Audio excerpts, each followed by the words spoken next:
ஒரு சில இஸ்லாமிய கட்சிகளை அருகில் வைத்துக் கொண்டு ஒட்டுமொத்த இஸ்லாமிய மக்களும் தங்களுக்கு ஆதரவாக இருப்பது போன்ற மாயையை உருவாக்கி இருக்கிறது திமுக. ஆனால் அது பொய் என்பதை பொட்டில் அடித்தாற் போல சொல்லி வருகிறார்கள் இஸ்லாமிய பெருமக்கள். ஏற்கனவே சன்னி பிரிவு இஸ்லாமியர்கள் தங்கள் வழிபாட்டு முறைக்கு எதிரானவரை தலைமை ஹாஜியாக நியமித்ததால் திமுக அரசுக்கு எதிராக திரும்பியுள்ளனர்.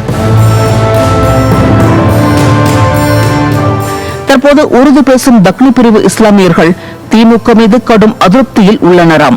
திமுக ஆட்சி அமைந்த பின் வக்ஃப் வாரியத்தின் செயல்பாடு மிகவும் மோசமாகிவிட்டதாக குற்றம் சாட்டும் தக்னி பிரிவினர் நிரந்தரமாக முதன்மை அலுவலரை கூட நியமிக்காமல் வஞ்சித்து வருவதாக கொந்தளிக்கின்றனர்.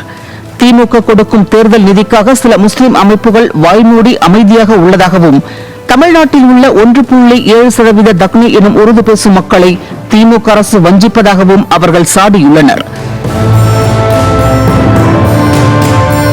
வட ஆற்காடு மாவட்டங்கள், கோவை, சேலம் மற்றும் சென்னை உள்ளிட்ட பகுதிகளில் அதிக அளவில் உள்ள தக்னி முஸ்லிம்கள் 12 தொகுதிகளில் திமுகவினர் வெற்றிக்கு உறுதுணையாக இருந்ததாகவும், ஆனால் அரசியல், அரசு என எதிலும் தக்னிகளுக்கு பிரதிநிதித்துவம் இல்லை, உருது பள்ளிகளுக்கு எந்தவித சிறப்பு திட்டங்களையும் திமுக அரசு அறிவிக்கவில்லை என அவர்கள் தங்கள் ஆதங்கத்தை கொட்டியுள்ளனர்.